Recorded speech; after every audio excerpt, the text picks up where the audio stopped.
आर्यभट्ट बहुत बड़े गणितज्ञ थे। क्या थे? क्या थे? गणित के ज्ञानी।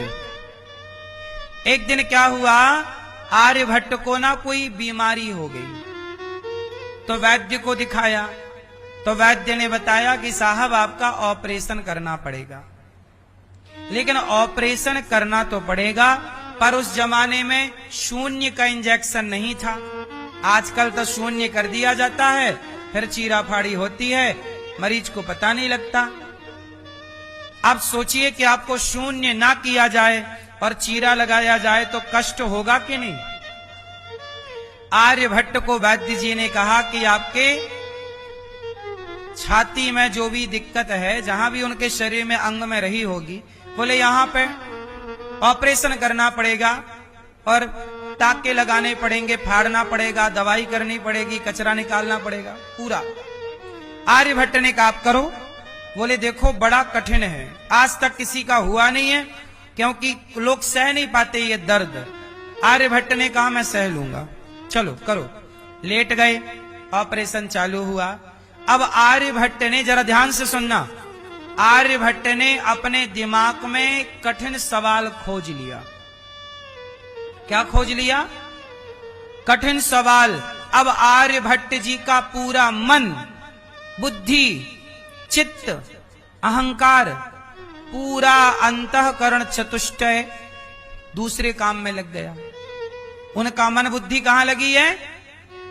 एक सवाल खोज रहे हैं, उसका हल खोजते खोजते उनका कहीं दिमाग चला गया। और यहां वैद्य जी टाके, चीरा लगा रहे हैं, दवाई भर रहे हैं, अपना काम टाके लगा रहे हैं, और जरा भी दर्द नहीं हुआ। किसको?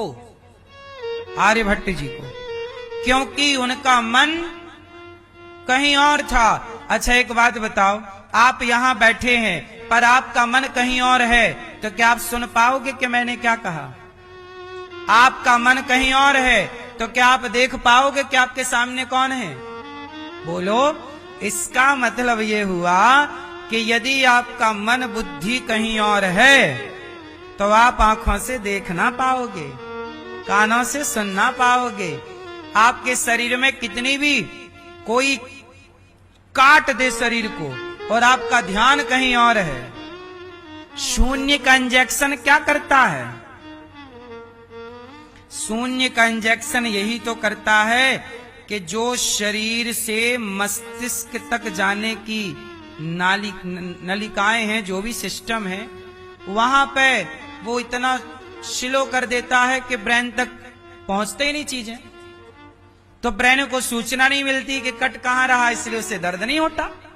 ये साइंस की भाषा हम बोल रहे हैं, हाँ या ना?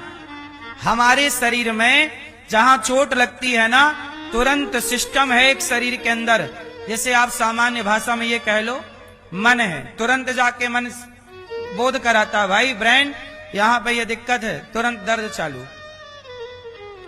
अच्छा, जब चोट लगती है तो तुरंत दर्द नहीं होता, चोट लगने के जरा देर बाद दर्द हो। इतनी जरा देर क्यों लगती है? क्योंकि जरा देर में मस्तिष्क में सूचना पहुंचती है और वो सूचना को कट कर दिया जाता है, वही शून्य है। तो आप आर्यभट्ट जी का मन कहीं और था तो उन्हें तनिक भी कष्ट नहीं। ऑपरेशन पूरा हुआ, तब तक उनका सवाल का हल मिला, वो सवाल मिल गया, खुश हुए। और जब खुश हुए तो वैद्य दूर खड़ा ऑपरेशन करके, उन्हें तनिक भी दर्द नहीं। और जैसे ही उनका मन अब शरीर में लगा, तुरंत उन्हें दर्द चालू हो गया। तब तक ऑपरेशन हो चुका, पर नया नया टाका है तो दर्द तो होगा। तो इससे यह सिद्ध हो गया कि सुख दुख शरीर को नहीं, सुख दुख का भोक्ता वह जीव है, जिसे मन बुद्धि कहते हैं, चित्त अहंकार कहते हैं। तो अब आप बताइए कि सुख दुख किसे होता है? किसे? मन को। सूक्ष्म शरीर ही है सब चीजों का भोक्ता। यदि आपका मन कहीं और है तो आपको तनिक भी प्रभाव ना पड़ेगा किसी चीज का। इसलिए शरीर को दर्द नहीं होता, आत्मा को कष्ट नहीं होता। जो आपका मन है, मन एक चीजों से, मन कितने चीजों से मिलकर बनता है? मन 4 लोगों के साथ रहता है। ये 4 लोगों को मिलाओ तो अंतःकरण चतुष्टय बनते हैं। बोलो मन, बोलो मन, बुद्धि, चित्त, अहंकार, ये चारों को जोड़ा तो अंतःकरण चतुष्टय बना। और यही है जीव। आत्मा अलग है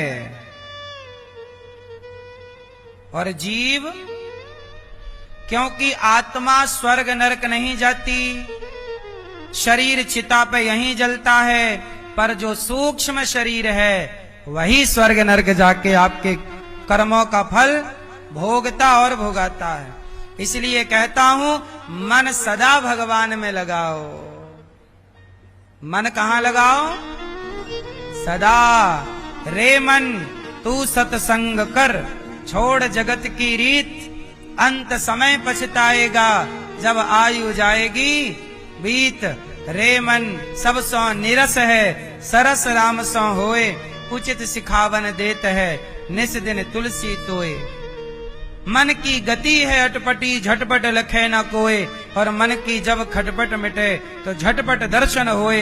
मन के हारे हार है, मन के जीते जीत, मन ही मिलावत राम से, मन ही करत फजीत। पूरे फसाद की जड़ कौन है?